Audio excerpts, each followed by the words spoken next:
اس کا امتحان بھی لیتا ہوں. امتحان اس کے لیے میں لیتا ہوں کہ انما انا بشرم،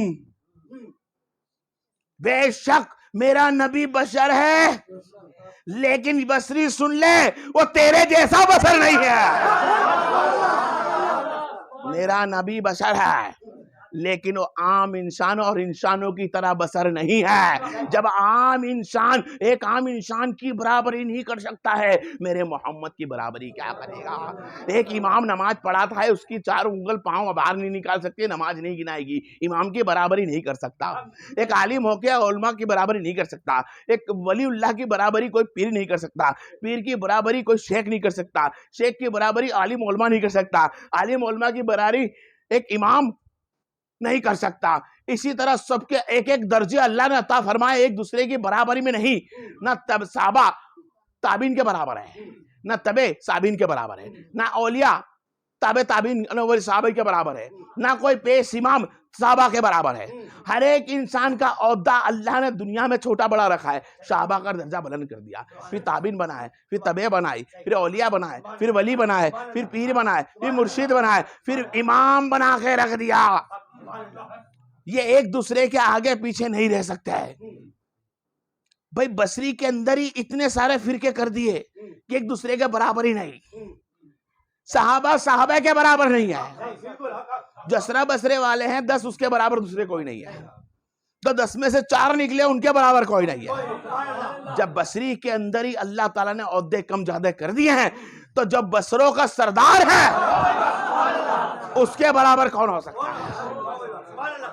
اس کے برابر کوئی نہیں ہو سکتا، کیونکہ اس محمد مصطفیٰ صلی اللہ علیہ نبی وسلم نے صبرین صلاح ان اللہ مع صابرین، اللہ محمد مصطفیٰ کے ساتھ ہے. اللہ محمد مصطفیٰ صلی اللہ علیہ وسلم کے ساتھ ہے، اور نبی کریم جس طرح کوئی صبر نہیں کر سکتا. میرے آقا کی طرح کوئی صبر نہیں کر سکتا، کیونکہ میرے آقا نے جو صبر کیا ہے وہ کوئی آج تک ماں نے بیٹا ہی نہیں جنا. کوئی بیٹا ہی نہیں جنا کہ جس محمد مصطفیٰ نے جو صبر کیا ہو. میرے آقا دو جہاں کا صبر اللہ تبارک و تعالیٰ نے کیسے امتحان میں لیتا ہے. میرا مولا کہتا ہے میرے محبوب یہ تیرے تن ہے. کبھی علی کو تن بنا دیا، کبھی فاطمہ کو بنا دیا، کبھی حسن کو بنایا، کبھی حسین کو بنایا، اور کہہ دیا یہ تیرا جسم ہے. اور جسم بھی کیسا ہے کہ میرے نبی خود فرماتے ہیں کہ فاطمہ میرے جگر کا ٹکڑا ہے. میں حسن سے ہوں، حسن مجھ سے ہے. میں حسین سے ہوں، حسین مجھ سے ہے. علی مجھ سے ہے، میں علی سے ہوں.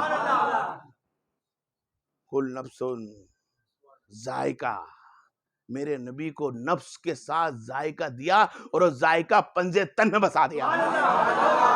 ذائقہ دیا تو نبی نے دنیا میں ذائقہ مانگا تو کون سا مانگا؟ فرمایا مولا مجھ کو بھی دنیا کا ذائقہ چاہیے. کیا چاہیے؟ اے میرے اللہ، میرے اوپر قربان ہونے کے لیے صحابہ ایک پاؤں پہ کھڑے ہوتے ہیں، میرے لیے قربان ہونے کے لیے لوگ بھاگتے ہیں. میں چاہتا ہوں ان صحابہ کا سوداؤں میں درجہ کتنا بلند ہو گیا، ان کا زمین پہ خون گرنے سے پہلے جنت مل جاتی ہے. اے مولا میں چاہتا ہوں کہ مجھے بھی تو شہید کر پھر زندہ کر، تو شہید کر پھر زندہ کر، تو شہید کر مجھے زندہ کر. نبی نے 3 مرتبہ دعا مانگی. اللہ تبارک و تعالیٰ فرمایا اے میرے محبوب میں نے تیرے پنجے تن میں دعا قبول فرمائی.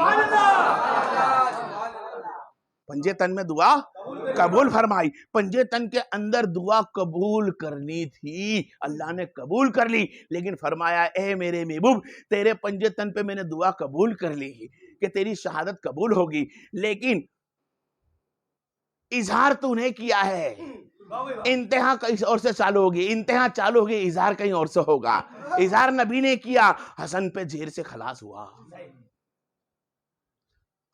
انتہا نبی نے سٹارٹ کی، جہار کیا، حسین پہ آکے شہادت پوری ہو گئی. یہ میرے محمد کی شہادت. کس کی شہادت ہے؟ میرے نبی نے اپنی شہادت کے لیے دعا مانگی، اللہ نے ان کے تنوں کو کٹوایا. کس کو کٹوایا؟ تنوں کو کٹوایا. کیونکہ اللہ تبارک و تعالیٰ کے محبوب صلی اللہ علیہ وسلم نے قرآن میں ارشاد فرمایا یہ میری اہل البیت ہے،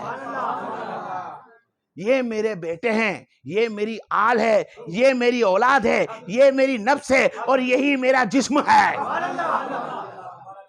اب وہ جسم کے پیچھے جو کٹتا ہے، جو مٹتا ہے، جو عشق کرتا ہے، جو اپنے آپ کو ان کا غلام سمجھتا ہے، اللہ فرماتا ہے یہی تو ہے میرے دوست، یہی ہے وہ میرے دوست جو اہل بیت پنجے تن کے اوپر جان نثار کر دیتا ہے۔ کیا کرتے ہیں؟